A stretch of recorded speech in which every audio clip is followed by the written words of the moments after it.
नमस्कार. मावळ तालुक्यातल्या राष्ट्रवादी काँग्रेसच्या काही कार्यकर्त्यांनी नुकताच भारतीय जनता पार्टीमध्ये प्रवेश केला.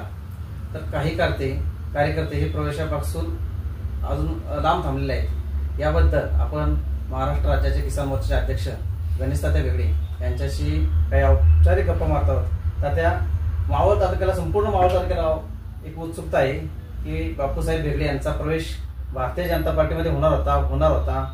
गेले अनेक दिवस या संदर्भात चर्चा सुरू होती, परंतु ऐन वेळेला बापूसाहेब भेगडे यांचा प्रवेश झाला नाही. त्याबद्दल काय नेमकं अडचण झाली, किंवा बापूसाहेब भेगडे प्रवेश करणार नव्हते का, फक्त ती चर्चाच होती का, नेमके काय परिस्थिती त्याबद्दल? असं आहे की मावळ तालुक्यामध्ये आता स्थानिक स्वराज्य संस्थांच्या निवडणुका येऊ घातल्यात. जिल्हा परिषद, पंचायत समिती, नगरपालिका या सगळ्याच निवडणुका आता येणार आहेत. मला असं वाटतं की हे सगळे प्रवेश सगळ्या मावळ तालुक्यालाच अपेक्षित होते, कारण विधानसभेच्या निवडणुकीचा निकाल लागल्यानंतर हे सगळे जे राष्ट्रवादी काँग्रेसमध्ये काम करणारे कार्यकर्ते होते हे आमदारांच्या कार्यपद्धतीविषयी पूर्णपणे नाराज होते. त्यामुळे एक ना एक दिवस ते भारतीय जनता पक्षात प्रवेश करील हे जवळपास सगळ्या मावळ तालुक्याला माहिती होतं. फक्त त्याचा मुहूर्त कधी एवढाच विषय होता. मला वाटतं की त्याचा मुहूर्त आता इलेक्शनच्या तोंडावरती काढण्याचा विषय झाला आणि त्याचा आता प्रारंभ झालेला आहे. 15 तारखेला बापू साहेबांच्या मार्गदर्शनाखाली अनेक कार्यकर्ते, की जे कार्यकर्ते मोठ्या पदांवरती काम करतायत, जिल्हा परिषदेतून कुणी काम केलंय, कुणी पंचायत समितीतून काम केलंय, कुणी खरेदी विक्री संघ असेल, बाजार समिती असेल, याच्यातून काम केलंय, काही आपापल्या गावचे माजी सरपंच आहेत. म्हणजे थोडक्यात हे त्या पार्टीमधले मोठे पदाधिकारी आहेत की ज्यांच्या मागे काहीतरी जनतेचा बेस आहे, त्यांच्या मागे कार्यकर्त्यांचं बळ आहे. अशा कार्यकर्त्यांचा, म्हणजे थोडक्यात ज्यांना आपण सेनापती म्हणू शकतो, अशा लोकांचा प्रातिनिधिक स्वरूपात 15 तारखेला प्रवेश झालेला आहे. मात्र सर्वांना जी अपेक्षा होती की बापूसाहेब भेगडे यांच्या प्रवेशासंदर्भात, तर बापूसाहेब भेगडे आपल्या सर्वांना माहिती आहे की त्यांची तब्येत खराब असल्यामुळे एका ठिकाणी उपचार घेत आहेत. पितृपा दौऱ्याचा विषय त्यांनी त्या ठिकाणी सांगितलेला आहे. पण मला असं वाटतं, क्रिकेटच्या भाषेत जर सांगायचं झालं तर कॅप्टन ठरवत असतो की कोणत्या फलंदाजाने कोणत्या नंबरवरती मैदानात उतरावं. मला वाटतं त्यांच्या आघाडीची जी फळी ती आता मैदानात उतरलेली दिसते. स्लॉग ओव्हर्स मध्ये कदाचित बापूसाहेब येतील, पण तुम्हाला इतक्या खात्रीने सांगतो की बापूसाहेब भेगडे राहिलेले त्यांच्या सर्व सहकार्यांसमवेत भारतीय जनता पक्षात नक्की प्रवेश करतील. बबनराव भेगडे देखील भारतीय जनता पार्टीवर होते, असं सर्वत्र चर्चा होती. आणि त्या वेळेला बबनराव भेगडेंनी देखील सांगितलं की मी भारतीय जनता पार्टीत प्रवेश करणार नाही, मी राष्ट्रवादीच्या विचारशी बांधला आहे. मग नेमकं काय त्यामध्ये अडचण झालेली? निश्चितपणाने असं आहे की बबनराव भेगडे हे सहकार क्षेत्रात विशेषतः आणि राष्ट्रवादी काँग्रेसमध्ये देखील सक्रिय गेले अनेक वर्ष आपण सर्वजण पाहतो आहोत. बबनराव भेगडे हे मोठे कार्यकर्ते आहेत, परंतु त्यांना देखील या आमदारांच्या कार्यपद्धतीविषयी आक्षेपच होते. आणि त्यामुळेच आपल्या सर्वांना माहिती आहे की अपक्ष उमेदवाराचं काम करण्यामागची नक्की भूमिका काय. ज्यांनी 15-15, 20-20 वर्ष या राष्ट्रवादी काँग्रेसचं अध्यक्षपद भूषवलं, हा पक्ष या ठिकाणी जिवंत ठेवला, त्या मंडळींनी आमदारांवरती नाराज होऊनच एक प्रकारे ते बाहेर आले. पण दुसऱ्या बाजूला इथली स्थानिक नाराजी वेगळी, आणि त्यांनी शरद पवार साहेब असतील, अजितदादा बरोबर काम केलेलं असं ते स्वतः सांगतायत. त्यामुळे त्यांना असं वाटलं असेल की आपण आता या वयामध्ये किंवा असं नको करायला. तर हा सर्वस्वी त्यांचा अधिकार आहे. लोकशाहीमध्ये कोणी कोणती भूमिका घ्यावी हे प्रत्येकाला त्या ठिकाणी आपला निर्णय घेण्याचा अधिकार असल्यामुळं काही कारणास्तव बबनराव भेगडे थांबले असतील. आज आमदार त्यांच्याविषयी फार चांगलं बोलतायत की बबन भाऊ 35-40 वर्ष आमकं फलानं. हे आमदारांना आत्ता कळलं ते थांबल्यावरती. पण याच बबन भाऊ भेगडे आणि त्यांच्या घरातल्या मंडळींना मलिदा गँग म्हणून कोणी संबोधलं होतं? याच आमदारांनी संबोधलं होतं ना. याविषयी काय, हा प्रश्न अजूनही अनुत्तरितच राहतो.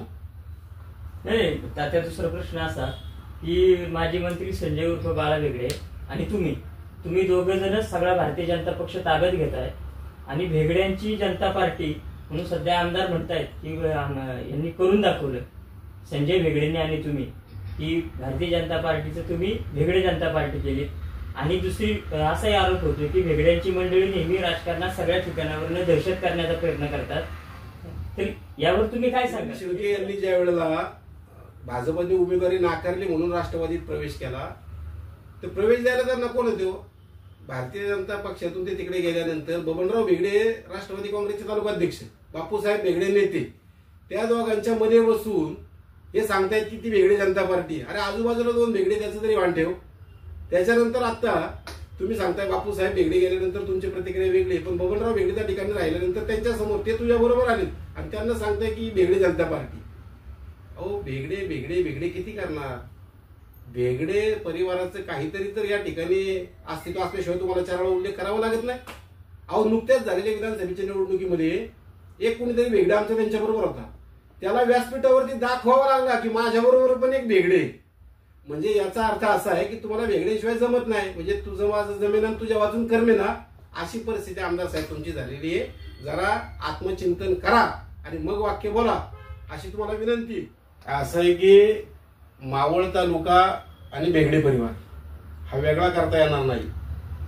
मला बेगडे परिवाराची फार मोठी टिमकी या ठिकाणी वाजवायची नाही, परंतु संघ असेल, जनसंघ असेल, जनता पार्टी असेल आणि भारतीय जनता पार्टी असेल, या सगळ्याचा जर तुम्ही प्रवास पाहिला तर बेगडे परिवाराचं योगदान त्याच्यामध्ये मोठं हे कुणी नाकारणार नाही. बेगडे परिवाराचं राजकीय काम आहे, बेगडे परिवाराचं सामाजिक क्षेत्रात काम आहे, बेगडे परिवाराचं शैक्षणिक क्षेत्रात काम आहे.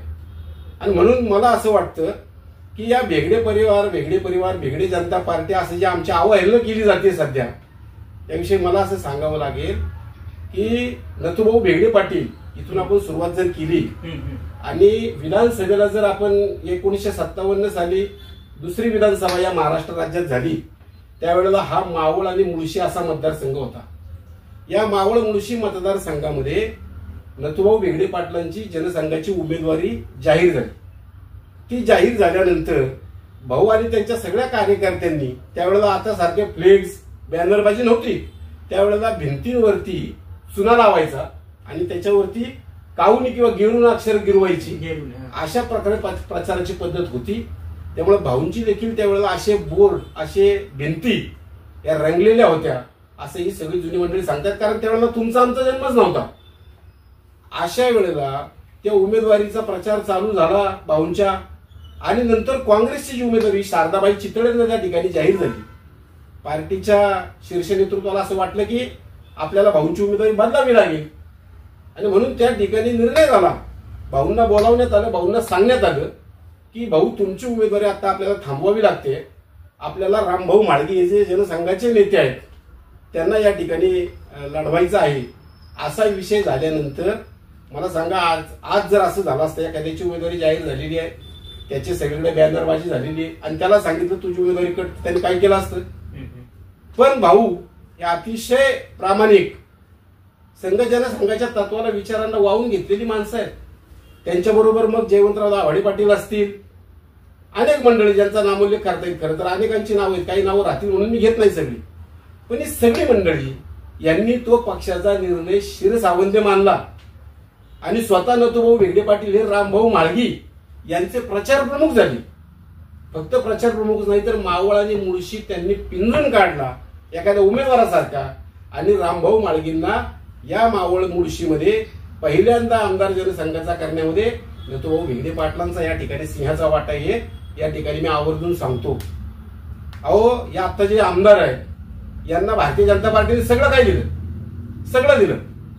तुम्ही कुठेही राजकारणात नसताना तुम्हाला थेट नगरपालिकेची उमेदवारी, पराभव झाल्यानंतर पुन्हा नगरपालिकेची उमेदवारी, उपनगराध्यक्ष तुम्हाला करण्यात आलं, सगळं तुम्हाला देण्यात आल्यानंतर पण फक्त विधानसभेची उमेदवारी पहिल्यांदा थांबवली, तुम्ही थेट पक्ष बदलला. कुठं आमच्या बेगडे परिवारातले नथुभाऊ बेगडे पाटील? आणि आम्ही बेगडे मंडळी आमचा स्वार्थ बघितलेला नाही, आम्ही सगळे बेगडे फक्त एकामेकाला ऍडजस्ट करतो असं नाही. सातत्यानं बेगडे परिवारामध्ये हा विचारांचा संघर्ष झालेला आहे. संघर्ष झाला म्हणजे बेगड्यांच्या अशा कशा लढती झाल्यात काय नगरपालिका झाले? तुम्ही इतिहास बघा ना, या इतिहासामध्ये जर तुम्ही पाहिलं तर कृष्णराव बेगडे पूर्वी जनसंघात होते, ते जनसंघातून आमदार देखील झाले होते, पण नंतर त्यांच्या विचारात काय परिवर्तन झालं, ते काँग्रेसमध्ये गेले आणि त्यांची उमेदवारी या ठिकाणी काँग्रेसने आणल्यानंतर त्यांच्या विरोधात नथुभाऊ बेगडे पाटील इलेक्शन लढले. इतिहास आहे. त्यांच्या दोघात लढत झाली. 1980 साली कृष्णराव बेगडे साहेबांच्या विरोधात विश्वनाथ तात्या बेगडे यांची लढत झालेली आहे. 99 साली कृष्णराव बेगडे साहेबांच्या विरोधात दिगंबर शेठ बेगडे यांची लढत झालेली आहे. आणि 2009 साली बाळा बेगडे विरुद्ध बापू बेगडे ही सुद्धा लढत झालेली आहे ना. म्हणजे आम्ही भेगडे परिवार एकामेकांना आम्ही एकामेकात विचारांसाठी किंवा आपापल्या पक्षाची तत्व जपण्याकरता आमच्यात अनेक लढती सुद्धा झालेल्या आहेत. आणि केवळ विधानसभेला नाही तर तळेगाव नगरपालिकेचा जर तुम्ही इतिहास पाहिला तर अनेक लढती तुम्हाला भेगडे विरुद्ध भेगडे झालेले दिसतील. अनेक लढती. त्याच्यामध्ये आम्ही कधी आमचं असं बघितलं नाही, जो आमच्या विचाराचा आहे त्याचं आम्ही काम केलं, जो त्यांच्या विचाराचं त्याचं त्यांनी काम केलं. मी तुम्हाला थोडंसं एक उदाहरण सांगतो. आमच्या भेगडेआळीमध्ये सगळे मतदार भेगडे आहेत, भेगड्यांना मानणारे आहेत, भेगड्यांच्या नात्या गोत्यातले आहेत. म्हणून त्या ठिकाणी काँग्रेसने आत्ताचे वैकुंठवासी असलेले तानाजी भेगडे यांना उमेदवारी दिली आमच्या भेगडेआळीमध्ये. त्यांच्या विरोधात संघाचे ज्येष्ठ स्वयंसेवक असलेले, ज्यांचं फार मोठं संघ जनसंघाच्या कार्यात मोठा सिंहाचा वाटा म्हटलं तर नाकारता येणार नाही, अशा शहा परिवारातील सुरेशबाई शहांची उमेदवारी त्यावेळेला आमच्यातर्फे आणण्यात आली. आणि मग मला सांगा, भेगडेआळी सारख्या विभागात सुरेशबाई शहा विरुद्ध तानाजी भेगडे अशी लढत झाल्यानंतर त्या ठिकाणी सुरेशबाई शहा विजयी झालेले आहेत. हा इतिहास आहे. म्हणजे आम्ही असं त्यावेळेला बघितलं ना आमच्या लोकांनी त्यावेळेला की भेगडे आहेत, आपण मिळून मतदान करू. नाही, आम्ही आमचा परिवार हा नेहमी संघ भाजपच्या विचारांचा होता आणि तो कायम राहिला. दुसरं उदाहरण तुम्हाला मी यासाठी सांगतो. हेच आता जे सारखे बोलताय. दुसरा प्रश्न असा की आमदारांनी एका बाईटमध्ये असा उल्लेख केलाय की त्यांच्या कुटुंबातील त्यांची पणजी वगैरे RSSचं काम करत होते किंवा जनसंघाचं ते काम करत होते. आणि त्याच्यानंतर दीपक बेकरी म्हणून काहीतरी एक उल्लेख त्यांच्या बाईट मधून झाला. दीपक बेकरी हे नेमकं काय प्रकरण आहे जरा तालुक्याला कळू दे. हा, हे या संदर्भात देखील सांगतो मी तुम्हाला. मग अशी तुम्ही माझा विषय तोडला अर्धवट. त्याच्यात सांगतो की 1991 साली ज्यावेळेला नगरपालिकेची निवडणूक झाली त्यावेळेला निवृत्तीबुवा भेगडे हे तत्कालीन नगराध्यक्ष होते. आणि ते शेवटचे नगराध्यक्ष झाल्यानंतर लगेच नगरपालिकेची निवडणूक लागली. या निवडणुकीमध्ये आमच्या त्या भेगडाळीच्या वॉर्डमध्ये निवृत्तीबुवा भेगडेंची उमेदवारी द्यावी असा सगळ्या भेगडे मंडळींचा आग्रह होता. आणि आता जे आपले जे आमदार आहेत त्यांचे चुलते भीमाजीदादा शेळके हे देखील त्या ठिकाणी भारतीय जनता पक्षाचं सगळं काम करणारा मोठा कार्यकर्ता, त्यांची उमेदवारी पुढे आली. मग त्यावेळेला निर्णय घेणारे तर विश्वनाथ तात्या होते, बाकीची मंडळी होती. मग भेगडाळीतली उमेदवारी आहे, मग भेगड्यांना उमेदवारी देता आली असती, पण तसं केलेलं नाही. उमेदवारी भीमाजीदादा शेळकेंना दिली. आणि भीमाजीदादा शेळकेंना उमेदवारी दिल्यानंतर निवृत्तीबुवांची उमेदवारी थांबवली. आणि समोर काँग्रेसने शिवाजी उत्तम भेगडे, बिचारा दुर्दैवाने वर्ष 2 वर्षापूर्वी आमचा तो कार्यकर्ता वारला, याला काँग्रेसने त्या ठिकाणी उमेदवारी दिली. मतदार भेगडे, भेगडेआळी. खरं तर मग जर भेगडे तुम्ही जे म्हणताय ना, शिवाजी भेगडे निवडून आले असते. मी 91ला त्यावेळेला कामकाज केलेला कार्यकर्ता आहे त्यांचं, भीमाजीदादा शेळकेंचा मी कार्यकर्ता आहे. त्यावेळेला सगळ्यांनी मिळून आम्ही भीमाजीराव शेळकेंनाच निवडून आणलं ना. आम्ही कुठे भेगडे पाहिली. आणि म्हणून आमच्यावरती जे आरोप होत आहेत नागपणाने हे चुकीचे आहेत. आम्ही सातत्याने शेळके परिवारात आमच्या विचाराशी काम करतोय, तर आम्ही त्यांना खंबीरपणाने साथ दिलेलीच आहे. आता तुम्ही जो प्रश्न केला की आमची पणजी, असं आमदारांनी सांगितलं, आमची पणजी त्या ठिकाणी जनसंघाची नगरसेविका होती. असणारच आहेत. खाली सगळी मंडळी ही संघ जनसंघाच्या विचार मानूनच काम करणार. त्यातलाच एक शेळके परिवार आहे. आणि त्या शेळके परिवारात आता आमदार सांगतायत की आमची पणजी नगरसेविका होती. अरे बाबा, तुमची पणजी ही कोण होती? ही या गणेश भेगडेच्या वडिलांची आत्या जी रानबा शेळकेंना दिली होती, ती म्हणजे तुमची पणजी. ती निवडून आली. ती शेळक्यांना जरी दिली असली तरी ती भेगड्यांची होती ना. मग ती निवडून आली तर एवढा विशेष काय त्यात होती? त्या लोकांनी काम केलं. त्या लोकांनी संघ जनसंघ आणि भारतीय जनता पक्षाचे विचार जोपासले. आम्ही त्यांच्या बरोबर हमीचा राहिलो, कायम राहिलो. आणि म्हणून त्यात काय फार मोठं तुम्ही कर्तव्यगारी केली असं काय नाही. तुम्हाला कुठं ते विचार जपता आली, तुम्हाला कुठं ते संस्कार नीट टिकवता आली. तुम्ही तर एका उमेदवारी करता पळून गेले.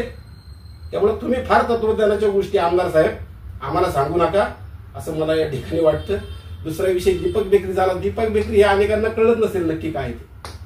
दीपक बेकरी नावाची एक बेकरी आमच्या गणपती चौकाच्या त्या ठिकाणी होती. ह्यांनी सांगितले ते आमची बेकरी, ते जनसंघाचं चिन्हपंथी दीपक होतं म्हणून ते दीप असं काहीतरी त्यांनी माकलाशी केली. आमदार साहेब, इतिहास माहीत नसेल तर जरा घरात माहिती करून घ्या, जुन्या जाणत्यांबरोबर चर्चा करा.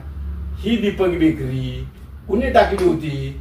ही दीपक बेकरी स्वर्गीय केशवराव वाडेकर साहेब तुम्हाला सांगतो त्या ठिकाणी भारतीय जनता पक्षाचे किंवा त्यावेळेचे जनसंघाचे आमचे ज्येष्ठ कार्यकर्ते नगरसेवक बापूसाहेब मेडी आणि आपले ज्येष्ठ स्वातंत्र्य सैनिक माजी नगराध्यक्ष बाळासाहेब जांभूळकर यांनी ती बेकरी टाकली, यांनी तिचं नाव दीपक बेकरी दिलंय. हे तिघही त्या ठिकाणी व्यवसाय करत होते. कालांतराने बापूसाहेब मेडी आणि दादा जांभूळकर हे बाहेर पडले. वाडेकर साहेब ती बेकरी चालवत होते. पण त्यानंतर वाडेकर साहेब जे क्लासला नोकरीला लागले, ते नोकरीला लागल्यानंतर त्यांनी भीमाजी शेळकेंना ती बेकरी दिली. आता ती व्यवहाराने दिली काशी दिली मला माहित नाही, पण ती त्यांना दिली, त्यांनी ती चालवली. याच्यामध्ये तुम्ही टेंबा मिरवण्यासारखं काहीच नाही.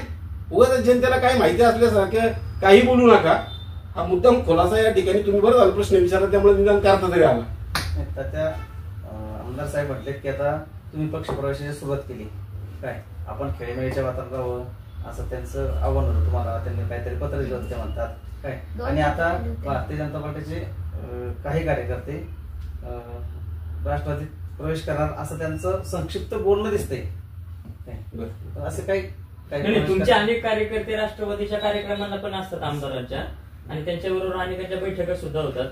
एकीकडे संजय वेगळे आणि तुम्ही सगळा भाजप एकत्र करण्याचा किंवा वाढवण्याचा प्रयत्न करताय, काही कार्यकर्ते ग्रामीण भागात तुमच्या ह्या कामाला खोडा घालतायत असं तुम्हाला वाटत नाही का? किंवा अशांबद्दल तुम्ही काय करा? तशी तुम्ही म्हणता तशी परिस्थिती नक्की आहे. आता एकतर राज्यात ही महायुती जी झालेली, ही महायुती भाजप आणि शिवसेना ही जी युती आहे पहिली, ही विचारांवरती आधारित असलेली युती आहे. ही लक्षात घ्या. पहिल्यांदा राष्ट्रवादी काँग्रेस अजित पवार गट ज्या वेळेला या युतीमध्ये येऊन सामील झाला, महायुती झाली, कायम तुम्ही बघा वरिष्ठ लोक सांगतायत, आमचे सगळे भाजपचे नेते मंडळी सांगतायत की ही आमची राजकीय युती आहे, ही वैचारिक युती नाहीये, ही निवडणुकीच्या अनुषंगाने किंवा सत्तेसाठी झालेली युती असं अनेकांनी वरिष्ठांनी सांगितलंय. म्हणून हे महायुतीचा आधार घेत आमच्यातली काही मंडळी ही जरूर सुनील शेळकेंबरोबर आता तुम्हाला काम करताना दिसली, किंवा त्याच माहितीचा आधार घेत आताही सुनील शेळकेंच्या कार्यक्रमाला हजेरी देखील लावतायत. पण मला असं वाटतं की भारतीय जनता पक्षाचा जो काही विचार आहे, जे काही संस्कार आहेत, आमचं राष्ट्रप्रथम ही संकल्पना आहे, त्यानंतर पार्टी आणि शेवटी स्वतः, हे सगळे भारतीय जनता पक्षाचे कार्यकर्ते आज जरी तुम्हाला सुनील शेळकेंबरोबर दिसत असले तरी हे तत्वांशी विचारांशी भारतीय जनता पक्षाशी ठाम आहेत. त्यामुळे आमदार जरी आता किती काही म्हणत असले तरी मला असं वाटत नाही की वावगा निर्णय कुणी घेईल. येणाऱ्या निवडणुकांमध्ये जर वरतून राज्यातून आदेश झाला काय तर तशा पद्धतीने आम्ही पावले टाकू. पण कुणाच्या अटीन शर्तीवरती ही युती काही या ठिकाणी होणार नाही. मला तुम्ही वैयक्तिक विचाराल, वैयक्तिक तुमचं मत काय, तर मी म्हणलं भारतीय जनता पक्षाने स्वतंत्र लढावं. पण जर असं काही विषय आला तर त्याच्या बाबतीत काही काम करणारी विचार करणारी मंडळी आमची टीम असेल की चर्चा करील. पण म्हणून भाजप सोडून बरोबर राष्ट्रवादी काँग्रेसमधली लोक का सोडून आली? आमदार साहेबांनी हे आमच्याकडे आता आलेली मंडळी कोण आहेत? ही सगळी मंडळी भारतीय जनता पक्षाचा आमदार असताना 25 वर्ष आमचा आमदार होता सगळं. ही सगळी मंडळी राष्ट्रवादी काँग्रेस कोणी ठेवली इथं? जिवंत कोणी ठेवली? विरोधात पक्ष टिकवणं सोपं नसतं हे आम्ही बघतोय. मग ही सगळी मंडळी 25 वर्षांनी राष्ट्रवादी टिकवली, त्यांचा कार्यकर्ता टिकवला, त्यांच्या कार्यकर्त्याला संरक्षण दिलं. ही सगळी मंडळी आणि आमदार तिकडे गेल्यानंतर आर्थिक प्रभाव टाकून त्या ठिकाणी जी पार्टी ताब्यात घेतलेली आता बाळाभाऊजी काल म्हणली शेळके राष्ट्रवादी झाली वगैरे, पण सगळीच मंडळी त्यातली नाहीत. काही मंडळी ही स्वाभिमानी आणि तत्वानी काम करणारी होती. ही मंडळी कधीच अशा पैशाच्या लोभाने प्रभावाखाली राष्ट्रवादी टिकू शकत नव्हती आणि म्हणून त्या सगळ्या मंडळींनी पक्ष सोडून ते भाजप बरोबर आता जॉईन होत आहेत. या उलट आमचा तसा काहीच विषय नाही, त्यामुळे भाजपचे कार्यकर्ते सोडून जाण्याचा फार विषय होणार नाही असं मला वाटतं.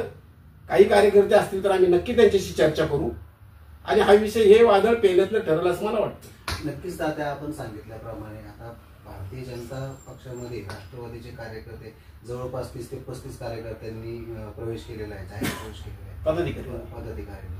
पण परंतु असं काही असताना भारतीय जनता पक्षाला याचा नक्कीच फायदा होईल काही त्या स्थानिक स्वराज्य निवडणुकीमध्ये?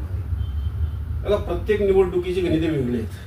तुम्ही लोकसभेचं जर गणित पाहिलं तर लोकसभेला इथं महायुतीचे उमेदवार होते श्रीरंगप्पा बारणे आणि त्यांच्या विरोधामध्ये राष्ट्रवादी काँग्रेस शरद पवार गटाचे पूर्वीचे पण नंतर शिवसेनेत सामील झालेले पिंपरी चिंचवडचे माजी महापौर संजोग वाघेरे पाटील होते. त्या निवडणुकीत काय परिस्थिती राहिली? अगदी संजोग वाघेरे यांना 4-5 हजार मतांच्या आघाडीनं. पण नंतर झालेल्या विधानसभा निवडणुकीमध्ये या ठिकाणी महायुती होती. महायुतीच्या विरोधात हे जे काही सगळं घडले, आता सगळं मी ते आता खोलात मला जायचं नाही परत, पण बापूसाहेब बेगडेंनी अपक्ष उमेदवारी लढवल्यानंतर आमदार सुनील शेळके 1 लाखापेक्षा जास्त मतांनी निवडून आले. पण प्रत्येक निवडणुकीची गणिते वेगळी आहेत, उमेदवार बघून वेगळे विषय आहेत, प्रत्येक निवडणुकीचे संदर्भ वेगळे आहेत, मुद्दे वेगळे आहेत. त्यामुळे मला असं वाटतं की येणाऱ्या या स्थानिक स्वराज्य संस्थांच्या निवडणुकांमध्ये परिस्थिती वेगळी असेल. याचा निश्चितपणाने हे जे सगळे कार्यकर्ते भाजपमध्ये आलेत याचा निश्चित भाजपला फायदा होईल. तात्या, विद्यमान आमदारांनी सांगितलं की ते ठामपणे सांगतात की एकीकडे महायुती म्हणून आपण सगळेजण काम करतोय, पण त्यांना ज्यावेळेस प्रश्न विचारला गेला तर ते ठामपणे सांगतात की आमचे एवढे उमेदवार नक्कीच निवडून येतील. तर त्याबाबत तुम्हाला काय वाटतं? नाही, असं आहे की आमदार मोठे ज्योतिषी आहेत. ज्योतिषशास्त्र त्यांना काय अभ्यास केला का मधल्या काळात मला माहित नाही, पण असे ज्योतिषी जर सांगत असतील तर मग त्यांनी 1-2 तरी जागा कशाला सोडतायत, सगळ्याच घेऊन टाकाव्यात ना. मला असं वाटतं की घोडे मैदान जवळ आहे. काय परिस्थिती निर्माण होईल, अजून आरक्षण नाहीये, कोणत्या वॉर्डात काय आरक्षण आहे, काय विषय आहे, हे आधीच आपले टिमके मारतायत, आमकं फलानं सोडलं, हे दिलं त्याला दिलं, काय चाललं आम्हाला काय समजायला तयार नाही. आणि असे ज्योतिषाच्या गप्पा मारून होत नाही. येणाऱ्या निवडणुकीमध्ये जे काय आमदार संभवित त्याच्यामध्ये आमदारांनी तळेगाव नगर परिषदेसाठी बीजेपीचा उमेदवार जाहीर केला त्यावेळेस त्यांच्या भाषणामध्ये, त्याबद्दल तुम्हाला काय वाटतं? नाही, असं आहे की आमदारांनी या ठिकाणी संतोष दाभडे पाटील जे आमचे भाजपचे माजी शहराध्यक्ष आहेत त्यांच्या वाढदिवसाचा औचित्य होता. आपण एखाद्या वाढदिवसाला गेलो की त्याच्या फेवरमध्ये काहीतरी बोललेलं बरं असतं, असं नेते मंडळीचा एक स्वभाव आहे. संतोष दाभडे पाटलांना नगराध्यक्ष पदाला जर उमेदवारी दिली तर मग आम्ही पाठीमध्ये वगैरे वगैरे त्यांनी काहीतरी त्यावेळेला वार्ता केल्या. मला सांगा, आज पहिल्यांदा जिल्हा परिषद पंचायत समितीच्या निवडणुका येतील असा विषय आहे. जिल्हा परिषदेच्या अध्यक्षपदाचं आरक्षण जाहीर झालेलं आहे. आणखी जे जिल्हा परिषदेचे गट किंवा पंचायत समितीचे जे गण आहेत याच्यामधलं अद्याप आरक्षण जाहीर झालेलं नाही. नगरपालिकेची वॉर्ड रचना झालेली आहे, पण त्याच्यामध्ये नगराध्यक्ष पदाचं आरक्षण अद्याप जाहीर नाही, किंवा नगर वॉर्डात पण काय आरक्षण अद्याप जाहीर नाहीये. त्यामुळं काय आरक्षण येणार, कदाचित तळेगाव नगरपालिकेमध्ये SCचं पण आरक्षण येऊ शकतं, ओपनही येऊ शकतं. मी काय आमदारांसारखा ज्योतिषी नाहीये, त्यामुळे काय आरक्षण येईल मला आज माहित नाही. त्यामुळे त्यांनी असं परस्पर उमेदवार काय म्हणतात त्याला, ते एक सवंग लोकप्रियता मिळवण्याचा एक प्रकार आहे, तो त्यांना जमतो, त्यामुळे घेतला असेल. पण अशा या गप्पांना काय अर्थ आहे का? अजून सगळं झाल्यानंतर त्या संदर्भात आपल्याला चर्चा करता येईल, पुढे जाता येईल. भारतीय जनता पार्टीचे कार्यकर्ते संभ्रमात आहे, किंवा आमदार सुनील शेळके युतीचा प्रस्ताव टाकतात, भाजपकडनं अशी काही प्रतिक्रिया येत नाही युती होणार आहे की नाही आगामी जिल्हा परिषद पंचायत समितीच्या निवडणुकीला. कारण तो ग्रामीण भाग आहे, शहराच्या राजकारण आणि ग्रामीण भागाचं राजकारण वेगळं आहे. पण नेमकं युती होईल का नाही होईल त्यावर तालुक्याची किंवा भारतीय जनता पार्टीची अशी स्पष्ट भूमिका आहे का तालुक्याच्या? चांगला प्रश्न विचारलाय तुम्ही. युतीच्या बाबतीत जी काही संभ्रमावस्था आता तालुक्यामध्ये दिसती, राज्यात महायुतीचं सरकार आहे, महायुती म्हणून काय निर्णय त्या ठिकाणी होणार हे अद्याप ठरलेलं नाही. कोणत्याही पक्षाने आपली भूमिका जाहीर केलेली नाही. आजच जर तुम्ही एक स्टेटमेंट वाचलं असेल प्रफुल्ल पटेलांचं, जे राष्ट्रवादी काँग्रेसचे नेते आहेत, त्यांनी सांगितलं मुंबई वगळता प्रत्येक ठिकाणी आपल्याला मोकळीक आहे, तिथली स्थानिक पातळी बघून युती करा, असं त्यांनी एक मत व्यक्त केल्याचं मी आज ऐकलेलं आहे. भारतीय जनता पक्षाकडून देखील अद्याप कसल्याही सूचना आलेल्या नाहीत. पण जर भारतीय जनता पक्षाच्या नेतृत्वाने सांगितलं की आपल्याला युती करावी लागेल, युती तुम्ही करा, तर मात्र परिस्थिती कदाचित वेगळी असेल. पण तालुक्यामध्ये आता जे सगळं स्वयंघोषितपणाने जे चाललंय, मला सांगा, मावळ विधानसभेत जर युती झाली तर ही फक्त तळेगाव नगरपालिकेपुरती मर्यादित राहील का, किंवा लोणावळ्यात राहील का? आज आमदारांनी त्यांचे इथले जे शहराध्यक्ष सुरेश भाऊ धोत्रे यांच्या मार्फत आमच्या अध्यक्षाला एक पत्र लिहिलं की आपण तळेगावमध्ये युती करायची आहे, तर त्याच्या संदर्भात आपण चर्चा करायची. मी मगाशीच सांगितलं की ते ग्रामीण म्हणे बघा, म्हैस बाजारात आणि तिचं बाहेर, म्हैस पाण्यात आणि तिचं मूल बाहेर लावण्याचा विषय, तसा प्रकारचा विषय आहे. अजून आरक्षणच जाहीर नाहीत आणि तळेगावला पत्र दिले, तळेगावशी युती करायची, तळेगावात युती करायची, अशा पद्धतीचा प्रस्ताव देत आहे. भारतीय जनता पक्ष, मला असं वाटतं की भारतीय जनता पक्षाचा कार्यकर्ता म्हणून की आमच्या पक्षाचे कार्यकर्ते लोणावळ्यात आहेत, वडगावात आहेत, तळेगावात आहेत, देवरोडला आहेत, तसे ग्रामीण भागातही मोठ्या प्रमाणात आहेत. मग युती झाली तर तळेगावात युतीची बोलणी करायची, तळेगावात युती करायची आणि लोणावळा ग्रामीण मधल्या कार्यकर्त्यांना आम्ही सांगायचे की हा आम्ही सगळे तळेगावातले आहोत, मग आम्ही युती करतो, आमचं चांगलं सेट करून घेतो आणि तुम्ही लढाई करा. असं होऊ शकतं का? हे संभ्रम असतं लोकांमध्ये. हा संभ्रम जाणीवपूर्वक पसरवण्याचं काम काही मंडळी करतायत की आम्ही तर युतीला तयार आहोत. अहो युतीला तयार आहात तर मग तुम्ही फक्त तळेगावातच पत्र देताय. तुम्ही द्या ना, जाहीरपणे सांगा की मावळ विधानसभेत युती करू. मग तशा पद्धतीने आमच्या लोकांशी आम्हाला चर्चा करता येईल, आमच्या नेत्यांना सांगावं लागेल, आमची कोर कमिटी असेल काही त्यात, ती बघेल या संदर्भातला निर्णय. पण या अशा पद्धतीने फक्त भारतीय जनता पक्षाच्या कार्यकर्त्यांची संभ्रमावस्था करायची की बघा मी युतीला तयार आहे, हेच माझं ऐकत नाही. हे डुप्लिकेट गेम आहे. म्हणजे आगामी निवडणुकांमध्ये स्वबळावर भाजपचे सर्व कार्यकर्ते किंवा पदाधिकारी नगरपालिका आणि ग्रामीण भागातील जिल्हा परिषद पंचायत समितीला कमळाच्या चिन्हावर लढतील का? काय सांगाल? 100% आमची तयारी तशीच आहे. कमळ चिन्हावरती सगळ्या निवडणुका लढवाव्यात असाच आमचा, आज तर आमची तयारी चालू झालेली आहे. आम्ही पंचायत समिती जिल्हा परिषदेत कामकाज देखील चालू केलं, नगरपालिकेत आमचं कामकाज चालू झालेलं आहे. शेवटी युती होईल न होईल हा पुढचा भाग आहे. पण जसे ते शेतकरी पावसाची वाट न बघता आपली मशागतीची पेरणीची कामं करून ठेवीत असतो, पाऊस पडेल तशा पद्धतीने उद्या युती नाही होईल हा पुढचा प्रश्न आहे. पण उद्या नाही झाली म्हणून मग आम्ही 11th आवरला गडबड करायला जाणार नाही. आमच्या भाजपने स्वबळाची संपूर्ण तयारी आमची झालेली आहे, तयारी आम्ही केलेली आहोत. आम्ही वरिष्ठांच्या आदेशाची वाट पाहतो. समविचारी पक्षांशी काही चर्चा झाली का? नाही, अद्याप समविचारी पक्षांची चर्चा झालेली नाही. मला वाटतं की यापूर्वी आमची जी शिवसेना आहे शिंदे साहेबांची, बाळासाहेबांच्या विचाराने काम करणारी जी शिवसेना आहे ती शिंदे साहेबांची, ही शिवसेना आणि आरपीआय यापूर्वी आम्ही अनेक निवडणुकांमध्ये एकत्र काम केलेलं आहे. त्यामुळे यांनी या घटक पक्षांशी आमच्या नेत्यांची बोलण्याची तयारी झालेली आहे. आम्ही तशी कोर्टे आमची ठरवलेली आहे की लवकरच या आरक्षणाच्या आजूबाजूला या दोन्ही पक्षांशी चर्चा करते. अजून एक प्रश्न, पक्षाचे उच्च आणि तंत्र शिक्षण मंत्री चंद्रकांतदादा पाटील ते एका मुलाखतीमध्ये म्हणत होते की राष्ट्रवादीचे जे काही पदाधिकारी आहेत, आमदार आहेत किंवा त्यांचे जे महत्वाचे राज्य पातळीवरचे पदाधिकारी आहेत त्यांच्यावर जे काही गुन्हे वगैरे दाखल झाले आहेत त्या संदर्भामध्ये आता आम्ही ती सगळी पूर्णपणे उकल करून परत पुन्हा कोर्टात जाणार आहोत, त्या सगळ्या विरोधामध्ये दाद मागणार आहोत की यांना शिक्षा करा किंवा यांना आतमध्ये टाका. तशाच प्रकारच्या काही प्रकरण माहोलमध्ये घडतात, अनेकांच्या जमिनी लाटल्या जात आहेत किंवा अनेक ठिकाणी पोलीस स्टेशनला तक्रारी दाखल होत आहेत.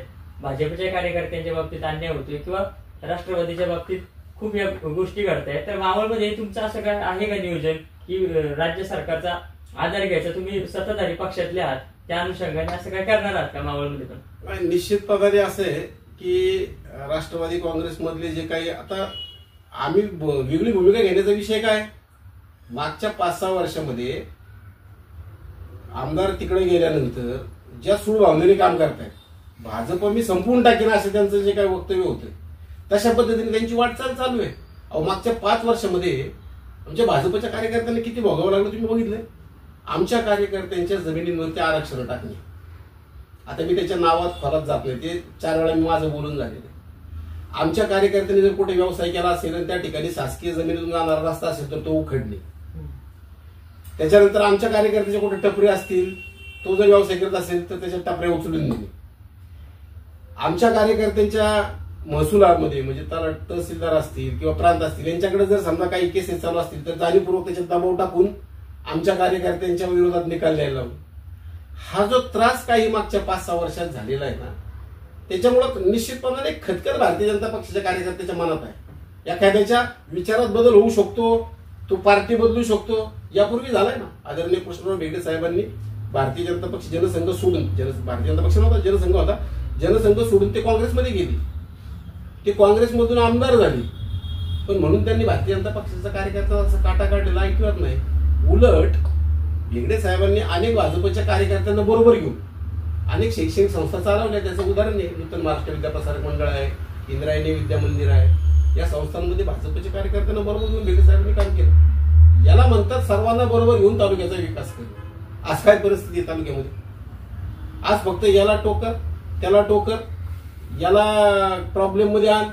आज तर सगळ्या अशी मंडळी जमलीत की या पोलीस स्टेशनचं हा काम बघेल, त्या तहसीलदाराचं हा काम बघेल आणि मग ती सगळी सेटलमेंट आणि ही सगळी कमिशन खोर मंडळी त्या ठिकाणी कोणी नेमलेली.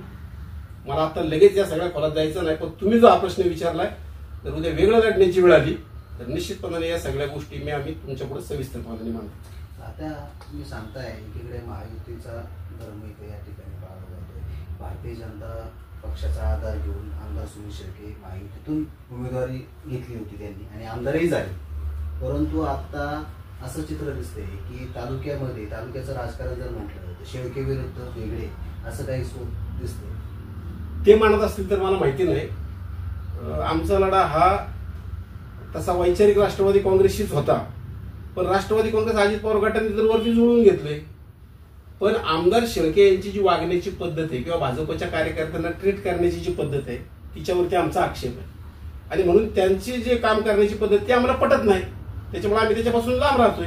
तालुक्यातील ग्रामपंचायतीच्या निवडणुका असतील, नगरपालिकेच्या निवडणुका असतील, आता असं चित्र झालंय की राजकारण तालुक्याचं राजकारण म्हटलं तर सुनील शेळके हे म्हणून तसंच नाही, अशातला भाग नाहीये. महायुती म्हणून ते निवडून आल्यानंतर महायुतीचं सरकार आहे, ते महायुतीचे घटक आहेत म्हणून आम्ही देखील फार त्रासदायक भूमिका न घेता, प्रत्येक वेळेला त्यांच्या विरोधात भूमिका न घेता आम्ही सुद्धा शांत राहिलोच ना.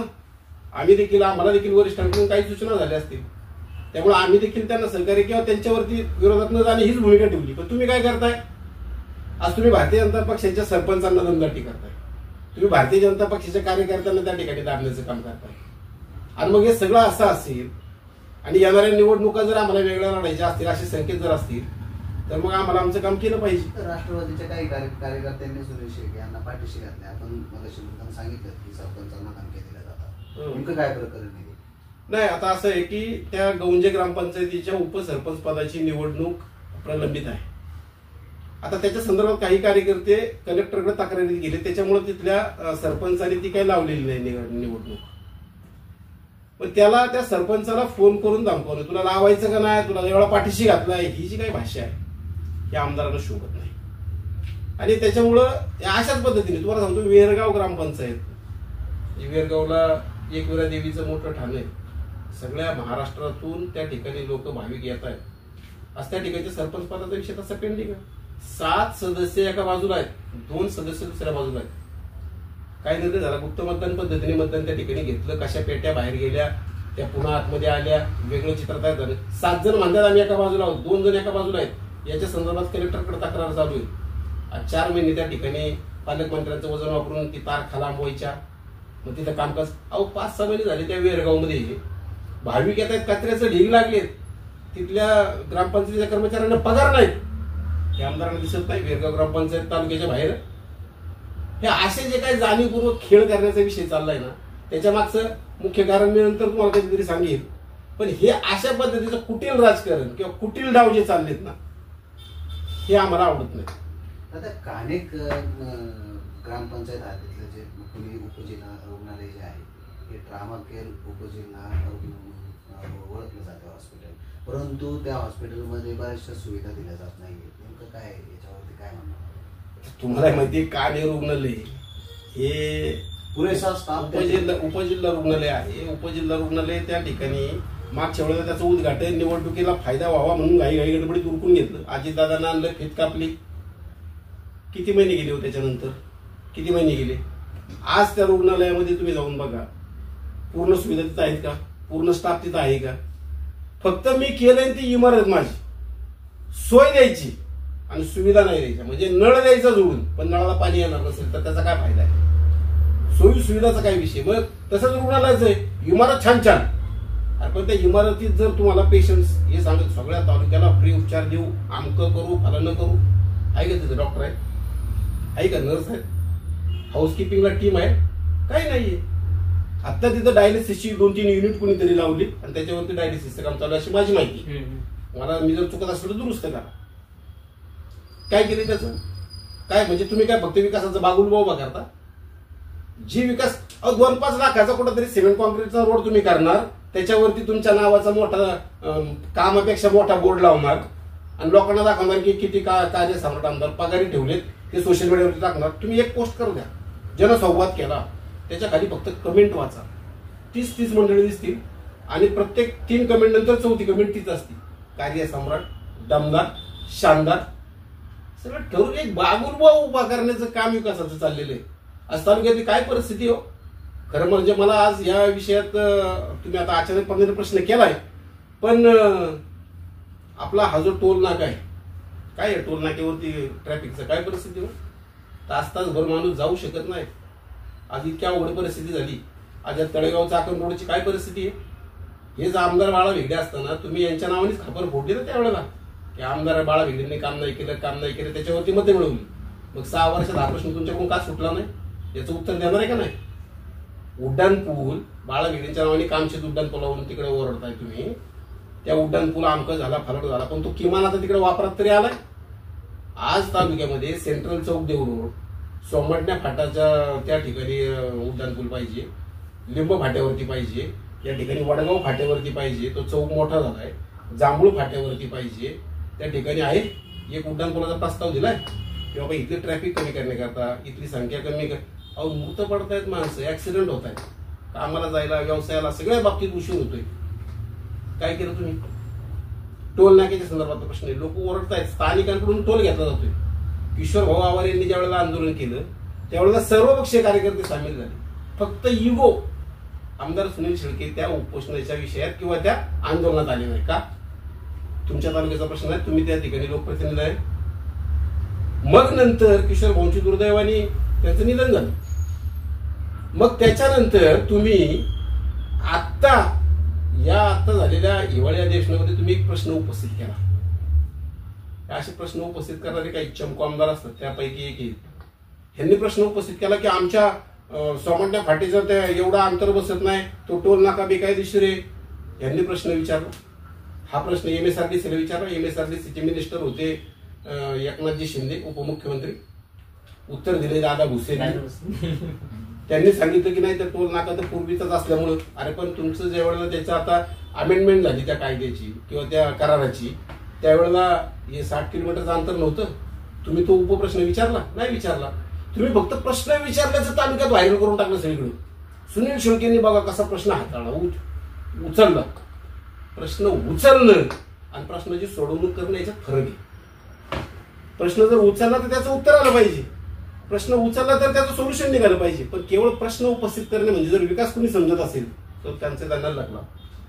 अशा अनेक प्रश्न आहेत. मी आज हे घेणार नाही, पण आम्हाला अनेक या विकासाची पोलखोलच करायची, पंचनामाच करायचा विकासाचा, लवकरच तो केला जाईल. एका शब्दात एक शेवटचा प्रश्न विचारतो. हे आमदार सुनील शेळकेचे शेटेचे किंवा बबनराव भेगडे थांबले प्रवेश करताना, ते माझे आहे, पक्षाचे निष्ठ नाही. तुमच्याकडनं भाजपकडनं काही कार्यकर्ते नाराज झालेत किंवा नाराज आहेत किंवा माहिती म्हणून आमदार सुनील शेळकेबरोबर किंवा माहितीवर थांबतात. अशा कार्यकर्त्यांना तुम्ही जवळ करण्यासाठी किंवा त्यांच्याशी काही तुमच्या चर्चा आहेत का.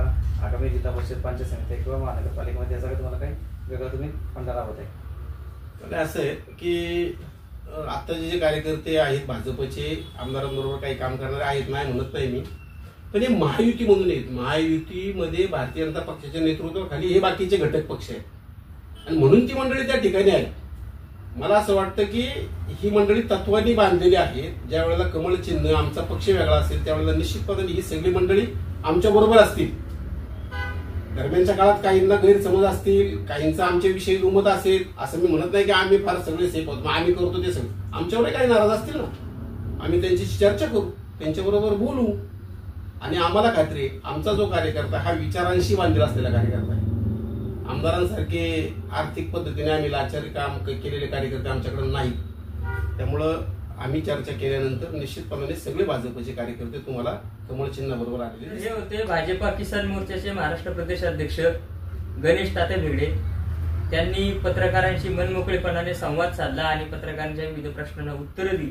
ही उत्तरं देताना ते आश्रय म्हणाले की आगामी काळामध्ये मावळ तालुक्यातील सर्व स्थानिक स्वराज्य संस्थांच्या निवडणुकांमध्ये आम्ही कमळ या चिन्हावर लढण्याचा निर्धार केलाय आणि आमच्या पक्षामधील जे जे कार्यकर्ते पदाधिकारी नाराज असतील यांना कुणालाही राष्ट्रवादीत जाऊ देणार नाही. सर्वांना एकत्रित ठेवून आम्ही भारतीय जनता पक्ष म्हणून आगामी निवडणुकीसाठी तयार आहोत, अशा प्रकारे त्यांनी सांगितले. आणि त्याचबरोबर महायुतीचा जर काही निर्णय झाला तर त्यासाठी आपण अनुकूल आहोत, असंही गणेश भेगडे यांनी भूमिका घेतली. या वार्तालापामध्ये आपण इथेच थांबूया. धन्यवाद.